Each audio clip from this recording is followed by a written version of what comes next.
Existe um buraco negro na história mais contada da humanidade, um vazio tão profundo e intrigante que tem atormentado teólogos, historiadores e buscadores da verdade por quase 2000 anos. Estamos falando dos anos perdidos de Jesus Cristo. Um período que simplesmente desaparece das Escrituras como se nunca tivesse existido. Os evangelhos nos apresentam um menino de 12 anos impressionando os doutores no Templo de Jerusalém com sua sabedoria precoce. E então, silêncio absoluto. 18 anos de completa escuridão narrativa. Quando Jesus reaparece nas páginas sagradas, ele já é um homem de 30 anos, pleno de poder, conhecimento e uma autoridade espiritual que deixa multidões boquiabertas. Mas o que aconteceu nesse intervalo? Onde ele esteve? O que aprendeu? E mais importante ainda, por que esse período foi completamente apagado dos registros oficiais? A narrativa bíblica faz um salto desconcertante que deveria nos deixar profundamente desconfortáveis. Imagine ler a biografia de qualquer grande líder mundial e descobrir que os anos cruciais de sua formação, adolescência, juventude, os momentos que moldam caráter e convicções, simplesmente não existem no registro. Seria como tentar montar um quebra-cabeça com as peças centrais deliberadamente removidas. Os evangelhos canônicos nos dão fragmentos da infância, o nascimento milagroso, a fuga para o Egito quando bebê, o retorno a Nazaré e aquele único episódio no templo aos 12 anos. Depois disso, cortina fechada, blackout total. Quando as luzes se acendem novamente, Jesus emerge como um mestre completamente formado, capaz de realizar milagres extraordinários, de ensinar com uma autoridade que desafia escribas e fariseus, de articular parábolas com uma sofisticação que sugere anos de estudo profundo e iniciação espiritual. Esse silêncio não é acidental.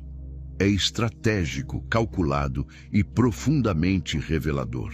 Os primeiros concílios da Igreja, especialmente o Concílio de Nicéia em 325 d.C., não foram simplesmente encontros para discutir doutrina.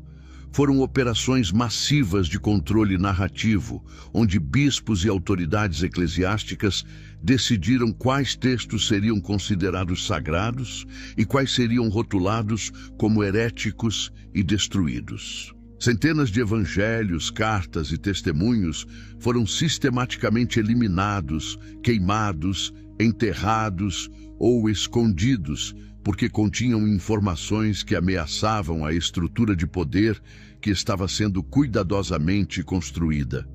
A igreja primitiva não estava apenas preservando a fé, estava fabricando uma versão específica dela, uma narrativa que servia a interesses políticos e teológicos muito particulares. E nesse processo de edição brutal da história, os anos perdidos de Jesus tornaram-se vítimas colaterais. Ou será que foram o alvo principal? Pense na lógica por trás dessa omissão gritante. Se Jesus passou 18 anos simplesmente trabalhando como carpinteiro em Nazaré, vivendo uma vida comum e irrestrita, por que não documentar esse período? Por que não mostrar o desenvolvimento gradual de sua consciência messiânica? A resposta que as autoridades religiosas nos oferecem é insatisfatória e evasiva. Não era relevante para a mensagem da salvação. Mas essa explicação desmorona sob o peso do bom senso. Tudo na vida de um Messias é relevante. Cada palavra, cada ação, cada momento de preparação para sua missão divina deveria ter sido preciosamente preservado pelos primeiros seguidores. A menos, é claro, que esses anos contivessem informações que contradiziam a narrativa oficial que estava sendo construída, a menos que revelassem influências, ensinamentos e experiências que a igreja institucional não queria que o mundo conhecesse. As tradições orais e textos não canônicos que sobreviveram à purga sistemática da igreja nos oferecem pistas tentadoras. Manuscritos coptas descobertos em Nag Hammadi, evangelhos apócrifos preservados em monastérios remotos e tradições mantidas vivas por comunidades cristãs orientais falam de algo extraordinário. Jesus não ficou em Nazaré durante esses anos cruciais. Ele viajou, ele buscou conhecimento nos centros espirituais mais avançados do mundo antigo. E o destino mais consistentemente mencionado nessas fontes alternativas é o Egito. Não o Egito de sua infância, como refugiado fugindo de Herodes, mas o Egito como estudante, como iniciado, como buscador sedento pelos mistérios mais profundos da existência. Essas tradições falam de um jovem mestre que passou anos nas escolas de mistério, absorvendo conhecimentos que remontavam a milênios antes de seu nascimento. A supressão dessa informação revela algo profundamente perturbador sobre como a história espiritual da humanidade foi manipulada.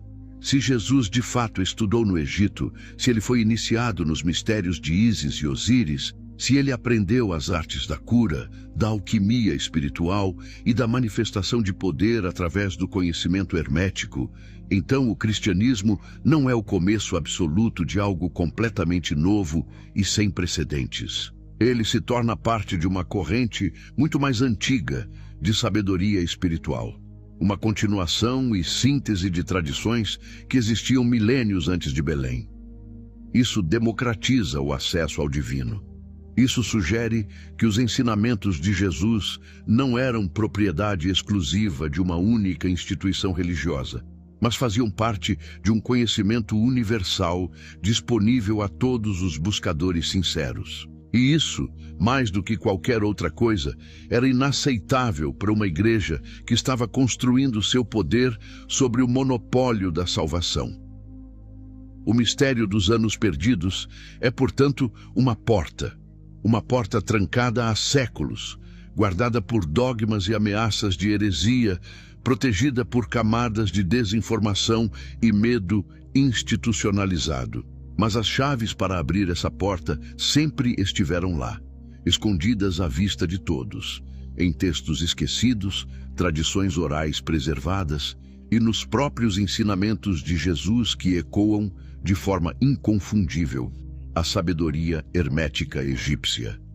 Chegou o momento de atravessar essa porta, de olhar para o outro lado do véu do silêncio, de descobrir o que realmente aconteceu durante aqueles 18 anos que mudaram o curso da história humana, e de entender por que aqueles que controlam a narrativa espiritual da humanidade lutaram tão desesperadamente para manter esse conhecimento escondido nas sombras.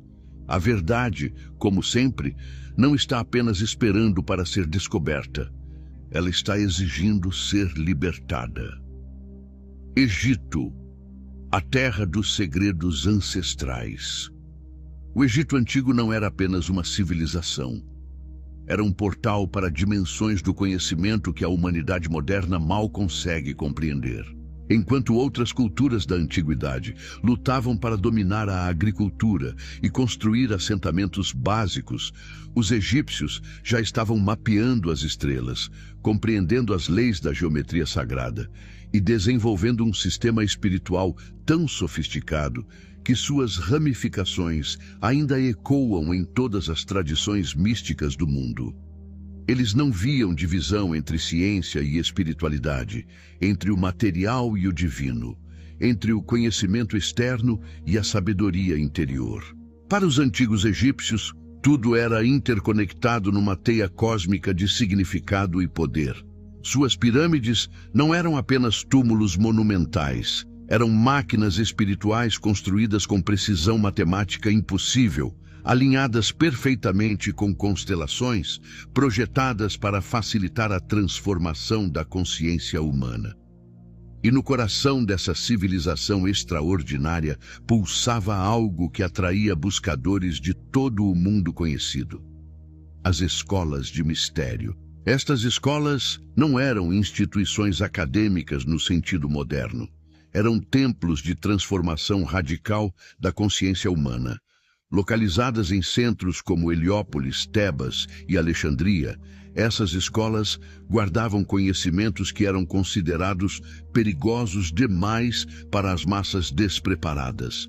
Apenas aqueles que demonstravam pureza de intenção, dedicação inabalável e capacidade de compreender verdades paradoxais eram admitidos nos círculos internos.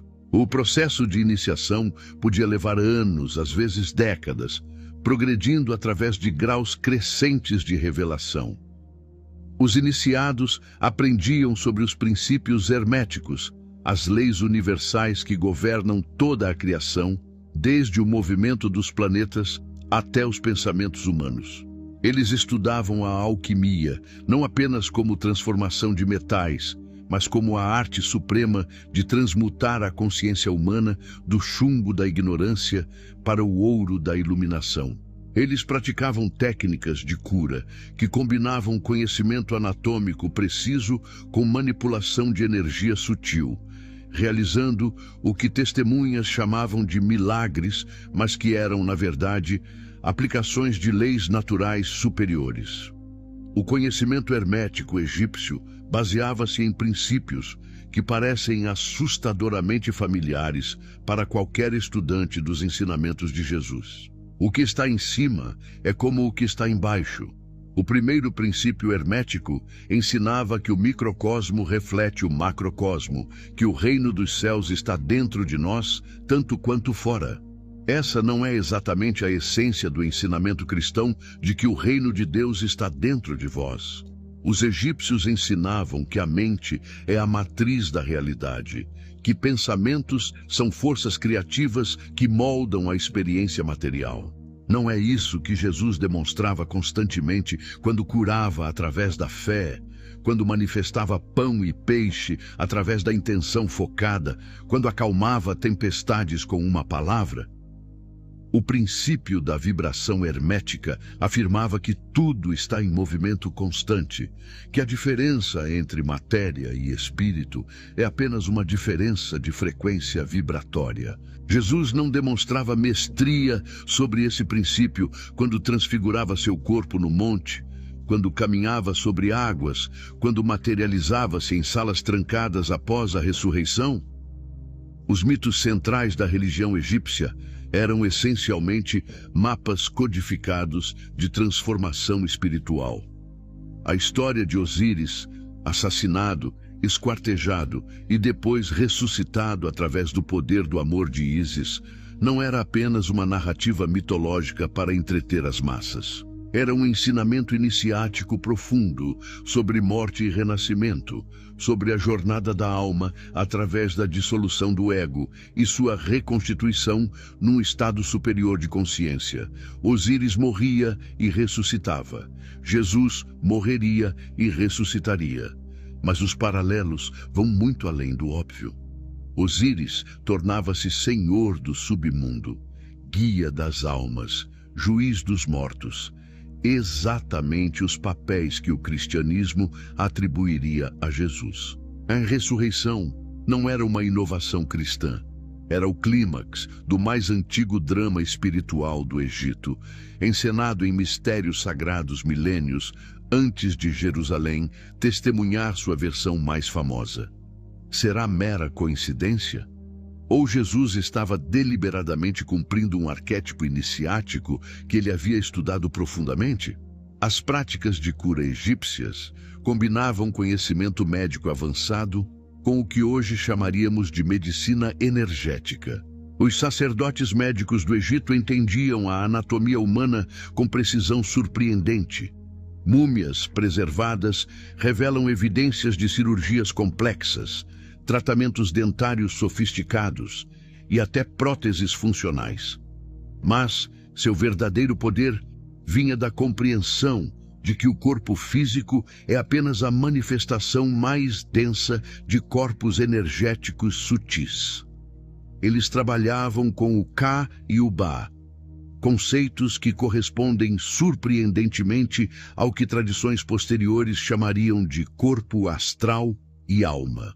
Utilizavam sons específicos, mantras e vibrações vocais para realinhar energias desequilibradas. Empregavam imposição de mãos para canalizar o que chamavam de força Sekhem, o poder vital universal. Quando lemos nos evangelhos que Jesus curava pela imposição de mãos, que sentia poder fluir dele quando tocava os enfermos, que utilizava saliva misturada com terra para restaurar visão, estamos vendo técnicas distintamente egípcias em ação. Métodos que não eram comuns na tradição judaica palestina, mas eram centrais nas práticas dos templos do Nilo. Alexandria, no primeiro século antes de Cristo, era o ponto de encontro mais cosmopolita do mundo antigo. Uma metrópole onde filosofias gregas, misticismo egípcio, pensamento judaico e sabedorias orientais se fundiam num caldeirão intelectual e espiritual sem precedentes. Sua lendária biblioteca não era apenas um repositório de textos, mas um centro vivo de síntese de conhecimento, onde sábios de todas as tradições debatiam, ensinavam e criavam novas compreensões. O gnosticismo nasceu desse encontro de sabedorias, uma corrente espiritual que enfatizava conhecimento direto, gnosis, do divino ao invés de fé cega, que via Jesus como um mestre iniciado, revelando mistérios ocultos ao invés de um sacrifício sangrento para apaziguar um Deus colérico. Os primeiros cristãos gnósticos, muitos deles baseados no Egito, preservaram ensinamentos de Jesus que as igrejas ortodoxas consideravam heréticos, precisamente porque revelavam demais sobre as verdadeiras origens e natureza de seus ensinamentos.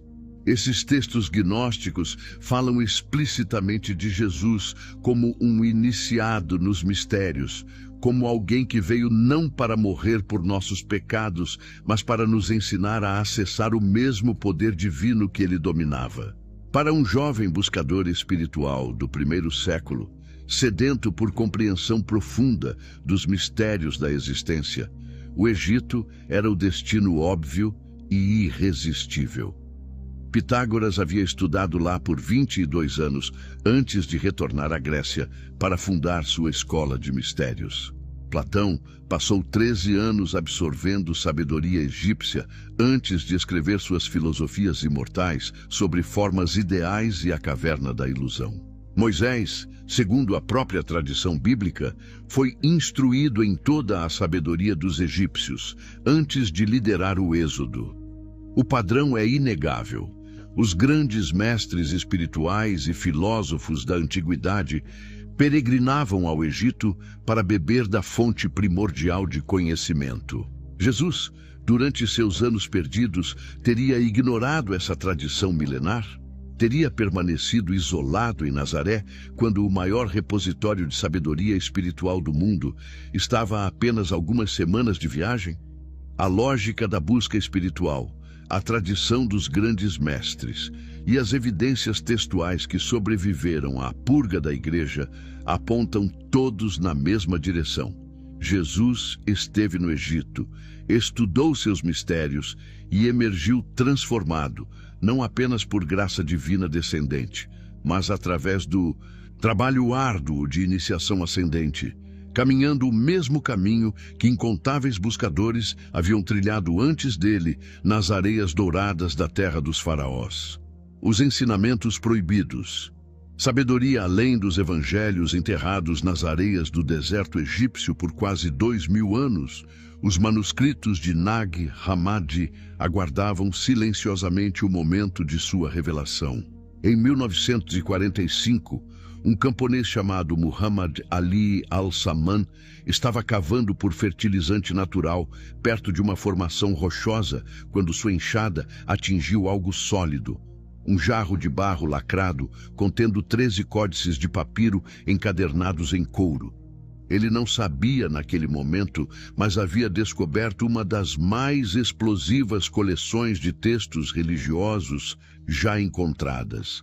evangelhos secretos, escritos gnósticos e ensinamentos de Jesus que a Igreja Ortodoxa havia tentado apagar da face da terra. Esses textos não foram perdidos por acidente.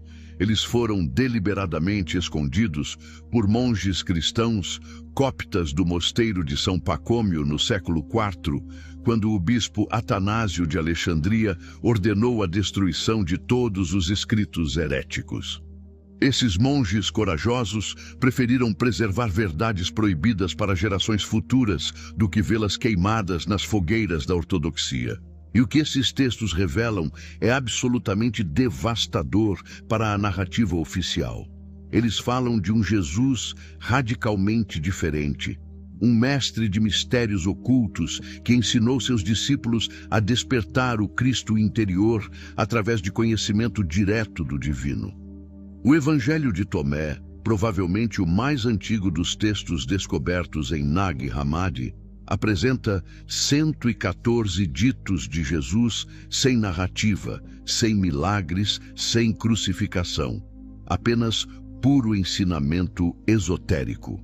E logo no início, no dito número 3, Jesus destrói completamente a ideia de um reino celestial externo. Se aqueles que vos guiam disserem, vede, o reino está no céu, então os pássaros do céu vos precederão. Se vos disserem, está no mar, então os peixes vos precederão. Mas o reino está dentro de vós e está fora de vós. Quando vos conhecerdes, então sereis conhecidos e compreendereis que sois filhos do Pai vivo. Isso não é cristianismo como conhecemos, é hermetismo egípcio puro. O princípio de conhece-te a ti mesmo, gravado no templo de Delfos, mas originado nas escolas de mistério egípcias. Jesus não está oferecendo salvação através de crença em seu sacrifício. Está oferecendo iluminação através do autoconhecimento, exatamente como os hierofantes egípcios ensinavam seus iniciados há milênios. O Evangelho de Filipe vai ainda mais longe, revelando que Jesus tinha ensinamentos públicos para as massas e ensinamentos secretos para os iniciados. A verdade não veio ao mundo nua, mas veio em símbolos e imagens. O mundo não a receberá de outra forma. Essa é a linguagem clássica das escolas de mistério. A ideia de que verdades profundas devem ser veladas em parábolas e símbolos para protegê-las dos despreparados e para desafiar os sinceros a penetrar além da superfície. Jesus não estava apenas contando histórias agradáveis sobre semeadores e ovelhas perdidas. Estava codificando ensinamentos iniciáticos em camadas de significado que apenas aqueles com olhos para ver e ouvidos para ouvir poderiam decifrar.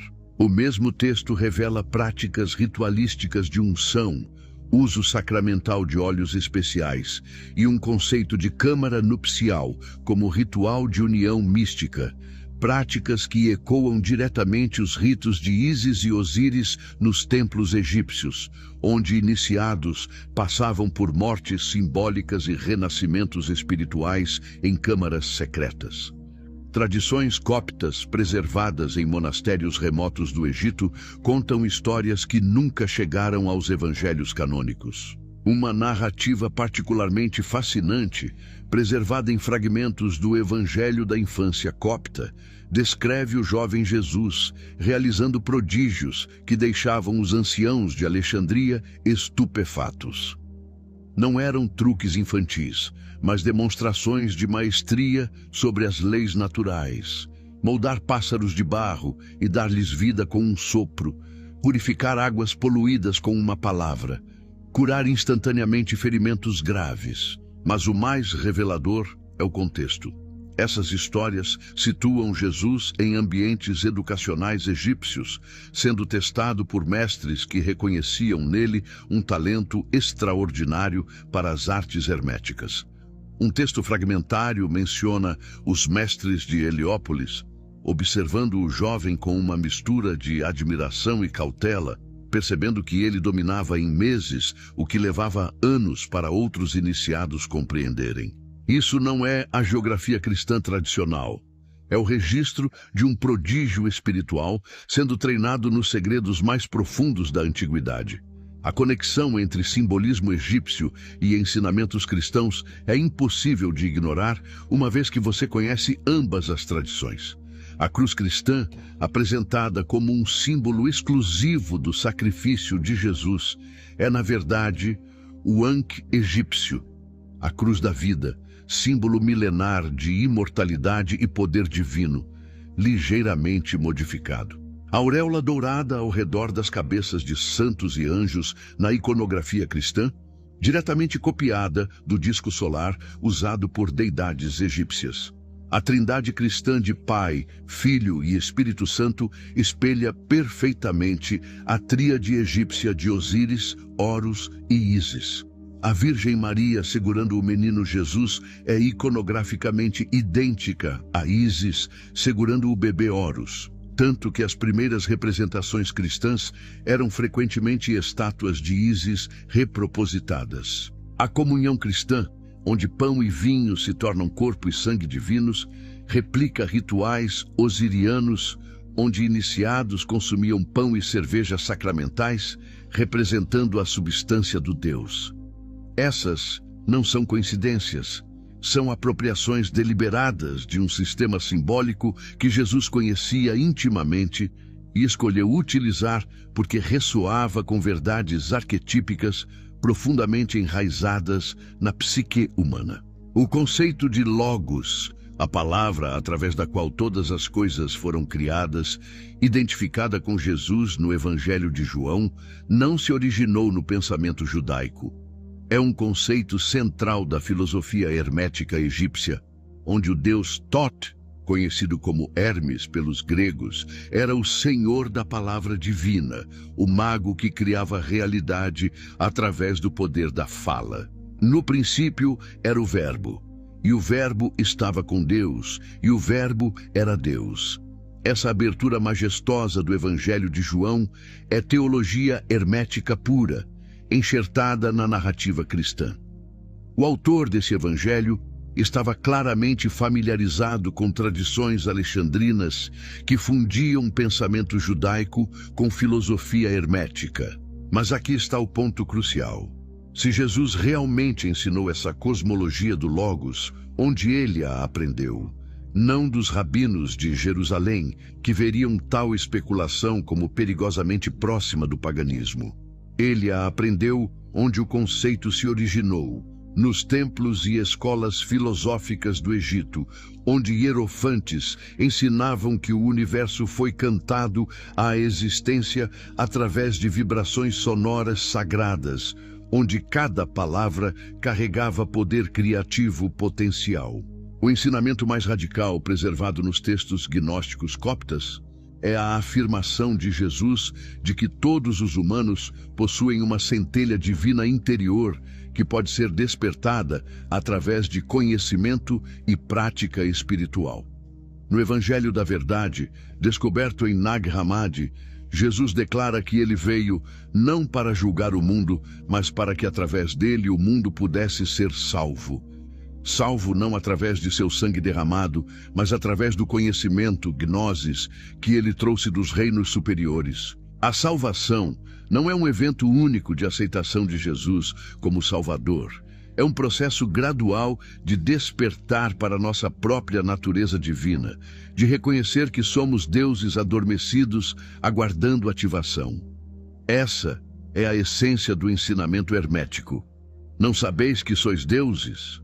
Palavras que Jesus cita dos Salmos quando acusado de blasfêmia, revelando que a divindade humana era parte da tradição que ele representava.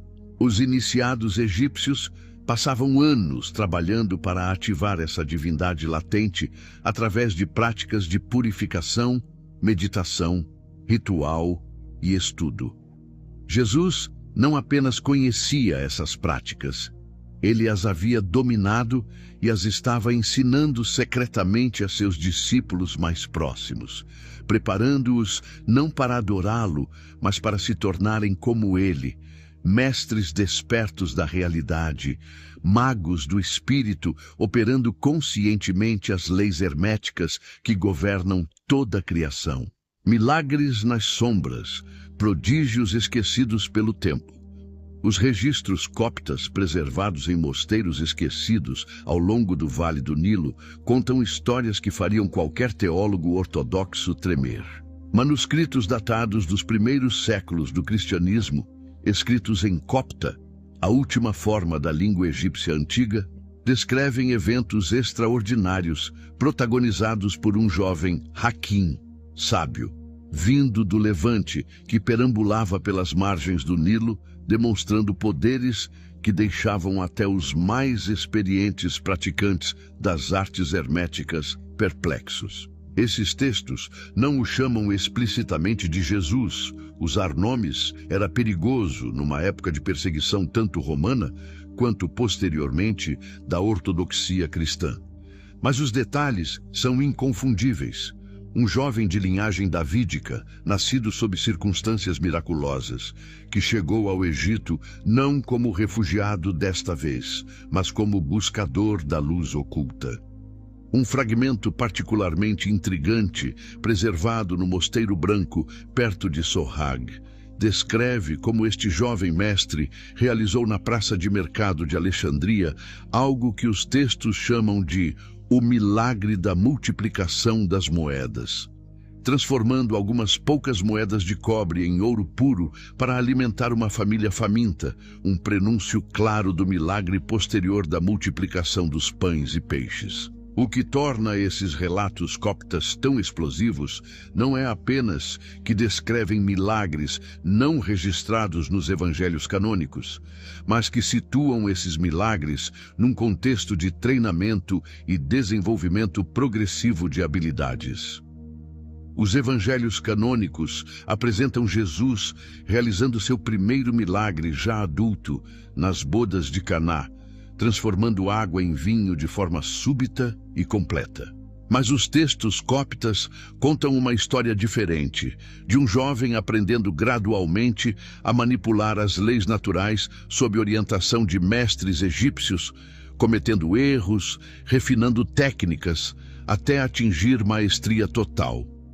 Um manuscrito fragmentário descreve um incidente onde o jovem Hakim tentou curar um homem com lepra avançada, mas inicialmente conseguiu apenas curar metade do corpo, deixando a outra metade ainda afligida.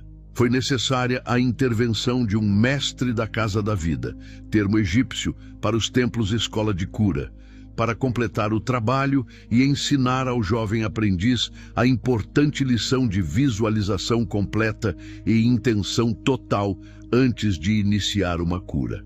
Isso não diminui Jesus. Na verdade, o torna profundamente mais humano e inspirador. Alguém que dominou artes divinas através de dedicação e prática, não apenas por dom inato. Um dos relatos mais fascinantes vem de uma tradição oral preservada pela comunidade copta de Al-Muharraq, onde se acredita que a Sagrada Família permaneceu durante a fuga para o Egito.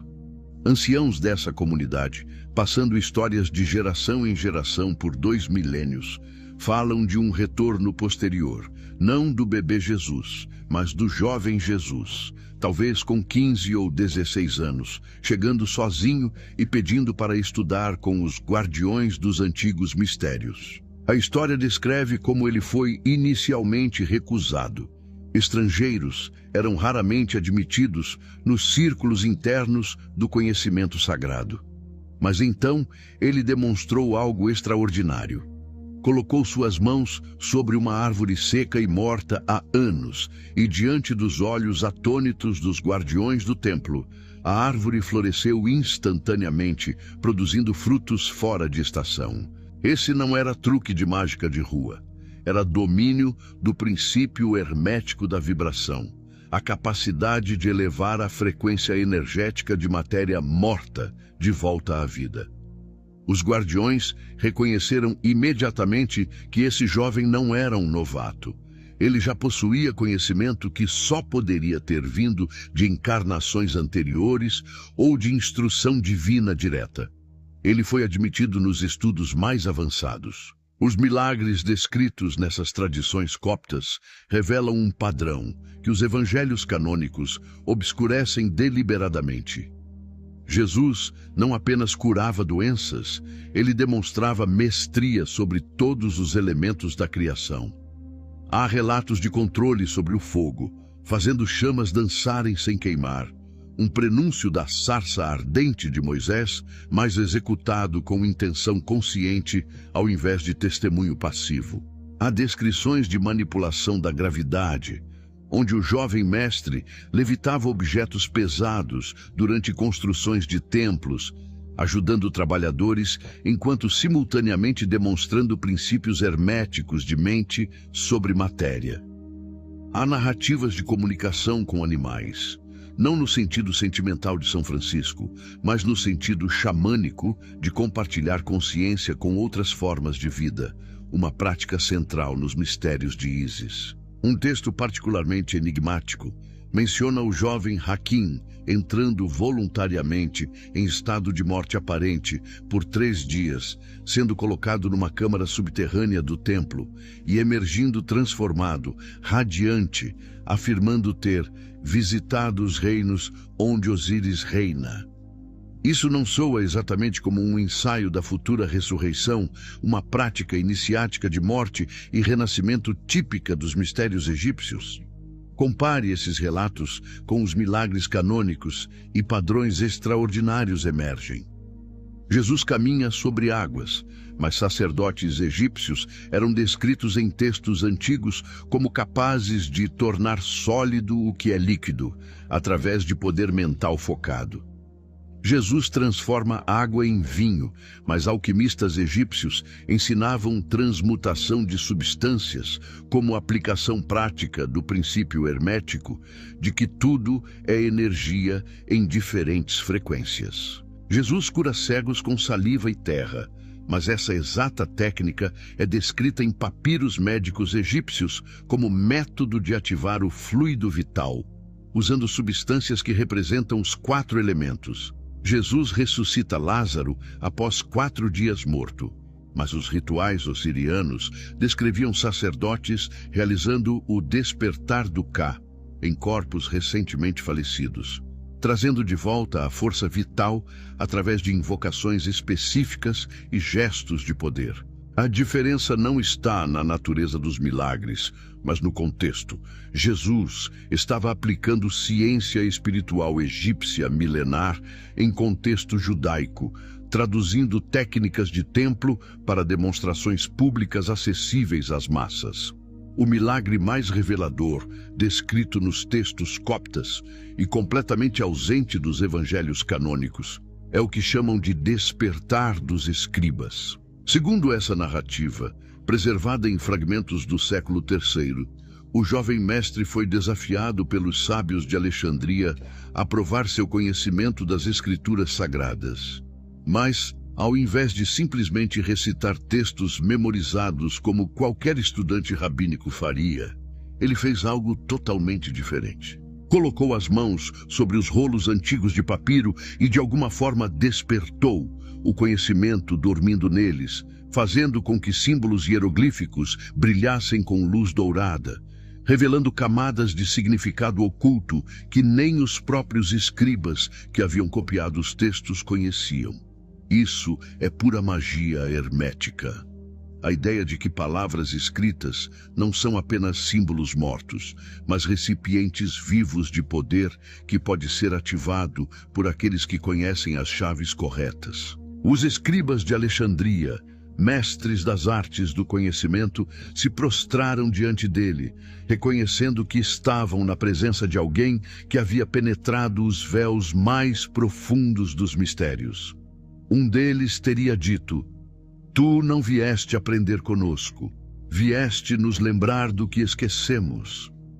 Talvez o aspecto mais perturbador desses relatos coptas seja o que eles revelam sobre a natureza dos milagres em si. Os evangelhos canônicos apresentam os milagres de Jesus como intervenções divinas espontâneas, sinais de sua divindade única, eventos impossíveis de replicar. Mas os textos coptos contam história diferente. Eles descrevem técnicas, métodos, princípios que podem ser aprendidos e aplicados. Há menção de posturas corporais específicas que Jesus assumia antes de realizar curas, de sons vocálicos particulares que ele entoava, de visualizações mentais que ele mantinha, de respirações rítmicas que ele empregava. Isso não é magia no sentido de truques ou ilusões. É tecnologia espiritual avançada, a aplicação consciente de leis naturais superiores que a ciência moderna está apenas começando a redescobrir através da física quântica e da neurociência. Os mestres egípcios haviam mapeado essas leis há milênios, desenvolvendo um sistema completo de práticas para acessar e direcionar as forças sutis que permeiam a criação. Jesus não estava violando as leis naturais com seus milagres.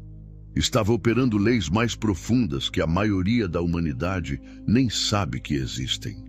E ele aprendeu essas leis onde elas haviam sido preservadas e refinadas por mais tempo, nas câmaras secretas dos templos do Nilo, onde iniciados dedicavam vidas inteiras para dominar o que o mundo chamava de impossível, mas que os sábios conheciam como simplesmente a mecânica oculta da realidade. A conspiração do silêncio. Por que esconderam essa verdade? A supressão sistemática dos anos perdidos de Jesus não foi um acidente histórico.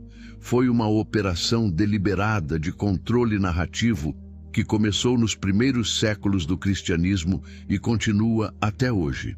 Para entender por que essa informação foi enterrada tão profundamente, precisamos compreender o que estava em jogo nos primeiros concílios da Igreja. Quando o imperador Constantino convocou o concílio de Niceia em 325 d.C., ele não estava interessado em descobrir verdades espirituais. Estava interessado em criar unidade política através de uniformidade religiosa.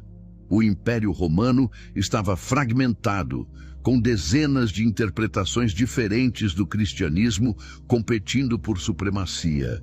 Gnósticos, ebionitas, marcionitas, arianos, cada grupo com suas próprias escrituras, práticas e compreensões de quem Jesus realmente era. Constantino precisava de uma narrativa única, controlável, que serviria aos interesses do Estado romano. E essa narrativa não poderia incluir a ideia perturbadora de que Jesus havia sido um iniciado em mistérios estrangeiros, que seus ensinamentos eram parte de uma corrente universal de sabedoria, ao invés de uma revelação única e exclusiva. A igreja que emergiu de Niceia não foi construída sobre a busca da verdade. Foi construída sobre a necessidade de controle. Os bispos reunidos em Niceia e nos concílios subsequentes enfrentaram um dilema estratégico fundamental.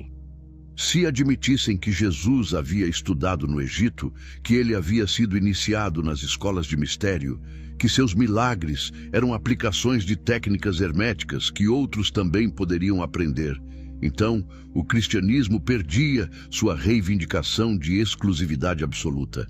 O monopólio da salvação desmoronaria. Se Jesus era um iniciado supremamente talentoso, mas ainda assim um iniciado que percorreu um caminho de desenvolvimento espiritual, então esse caminho estava teoricamente aberto a outros. Qualquer buscador dedicado poderia, em princípio, atingir estados similares de consciência através de estudo, prática e dedicação. Isso democratizava o divino de forma inaceitável para uma instituição que estava consolidando poder precisamente através da mediação exclusiva entre humanidade e Deus. A igreja precisava de Jesus como figura única, incomparável, cujo poder vinha inteiramente de sua divindade inata, ao invés de conhecimento adquirido. Portanto, os anos de aquisição desse conhecimento tinham que desaparecer da história oficial. A destruição sistemática de textos alternativos foi uma das maiores campanhas de censura da história humana. Após Nicéia, o bispo Atanásio de Alexandria emitiu sua famosa Carta Pascal de 367 d.C., que pela primeira vez definiu oficialmente quais 27 livros constituiriam o Novo Testamento canônico. Mas o que a maioria das pessoas não percebe é que essa carta também ordenava explicitamente a destruição de todos os outros evangelhos, epístolas e textos cristãos que circulavam amplamente. Estes são os únicos textos a serem lidos nas igrejas, declarou Atanásio. Todos os outros são heréticos e devem ser queimados. O que se seguiu foi uma purga massiva. Bibliotecas foram saqueadas, manuscritos foram incinerados e qualquer pessoa encontrada possuindo textos heréticos enfrentava severas punições, incluindo excomunhão, confisco de propriedade, exílio e, em casos extremos, execução. Dezenas, possivelmente centenas de evangelhos foram perdidos para sempre.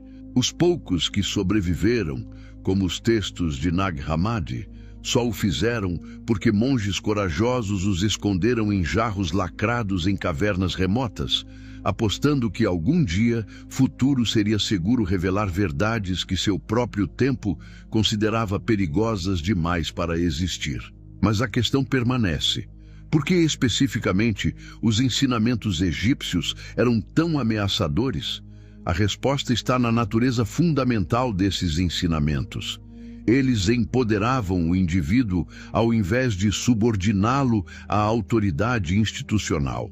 O hermetismo egípcio ensinava que cada pessoa possui uma centelha divina interior que pode ser despertada através de conhecimento direto e prática espiritual.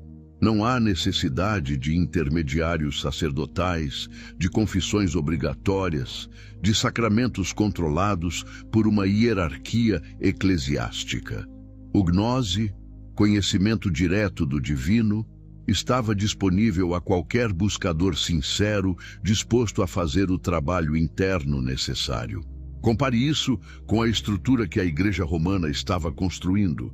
Salvação apenas através da fé em Jesus, como definida pela Igreja, sacramentos administrados exclusivamente por sacerdotes ordenados, pecados perdoados apenas através de confissão a representantes oficiais da instituição, acesso ao divino, mediado completamente pelo clero. Se as pessoas descobrissem que Jesus havia ensinado um caminho de empoderamento individual, baseado em práticas egípcias acessíveis, toda essa estrutura de controle desmoronaria. As pessoas não precisariam mais da igreja para se conectar com Deus. Elas poderiam fazer isso diretamente, como Jesus havia feito. O aspecto financeiro dessa conspiração não pode ser ignorado. A igreja medieval tornou-se uma das instituições mais ricas da história humana precisamente através do monopólio da salvação. O sistema de indulgências, literalmente vender perdão e redução do tempo no purgatório, gerou fortunas colossais. Peregrinações a locais sagrados oficiais enchiam os cofres eclesiásticos. Dízimos obrigatórios fluíam das massas empobrecidas para uma elite clerical opulenta. Mas todo esse sistema econômico dependia de manter as pessoas em estado de dependência espiritual, convencidas de que sem a igreja elas estavam condenadas à danação eterna. Se as verdadeiras origens dos ensinamentos de Jesus fossem conhecidas, que ele havia aprendido técnicas de iluminação nas escolas egípcias, que ele havia ensinado seus discípulos a acessar o mesmo poder, que a salvação vinha através de despertar interior ao invés de crença em dogmas externos, então por que alguém pagaria indulgências? Por que construir catedrais suntuosas quando o reino de Deus está dentro? Por que enriquecer bispos quando cada pessoa pode ser seu próprio sacerdote? A supressão dos anos perdidos não foi apenas teológica, foi econômica. Era sobre manter um modelo de negócios lucrativo, baseado em escassez artificial de acesso ao divino. O controle da narrativa estendeu-se além da destruição de textos para a criação ativa de mitologias substitutivas. Lendas foram cuidadosamente cultivadas sobre Jesus, permanecendo em Nazaré durante os anos perdidos, trabalhando humildemente como carpinteiro, vivendo em obscuridade piedosa. Essas histórias nunca tiveram base em evidências reais. Elas foram simplesmente assumidas como verdade porque preenchiam o vazio convenientemente. Qualquer questionamento desse período era desencorajado como curiosidade ímpia. A Bíblia nos diz tudo o que precisamos saber. Tornou-se a resposta padrão. Uma forma elegante de dizer: não faça perguntas desconfortáveis. Aqueles que persistiam em buscar informações sobre esse período, que estudavam textos alternativos ou tradições esotéricas, eram rotulados como hereges, ocultistas ou perigosos místicos. A Inquisição, que durou séculos, não estava apenas caçando bruxas e pagãos. Estava eliminando sistematicamente qualquer pessoa que preservasse conhecimentos alternativos sobre o cristianismo primitivo. Cátaros, templários, gnósticos, grupos inteiros foram massacrados não porque adoravam demônios, mas porque conheciam demais sobre as verdadeiras origens e ensinamentos do cristianismo, incluindo as conexões egípcias que a Igreja havia trabalhado tão duramente para apagar. A conspiração do silêncio continua operando hoje, apenas com métodos mais sofisticados. Seminários teológicos modernos ensinam interpretações que protegem a narrativa oficial, mesmo quando evidências arqueológicas e textuais contradizem essa narrativa. Acadêmicos que ousam sugerir conexões entre Jesus e tradições egípcias são marginalizados. Suas pesquisas desacreditadas não por análise rigorosa, mas por associação com teorias da conspiração ou nova era. A descoberta de Nag Hammadi em 1945 deveria ter revolucionado completamente nossa compreensão do cristianismo primitivo, mas ao invés disso, esses textos foram em grande parte confinados a círculos acadêmicos especializados, traduzidos lentamente, interpretados conservadoramente e mantidos longe das consciências das massas cristãs. Quantos cristãos praticantes sequer sabem que o Evangelho de Tomé existe? Quantos têm acesso fácil às tradições coptas sobre Jesus no Egito? A informação está tecnicamente disponível na era digital, mas permanece efetivamente oculta através de obscuridade, desacreditação preventiva e o peso esmagador da narrativa dominante, repetida incansavelmente de púlpitos, escolas dominicais e mídia cristã. A conspiração não precisa mais queimar livros fisicamente. Ela simplesmente os enterra sob montanhas de interpretações ortodoxas, garantindo que a vasta maioria dos buscadores espirituais nunca encontre verdades que poderiam libertá-los da dependência institucional e revelar seu próprio potencial divino inato.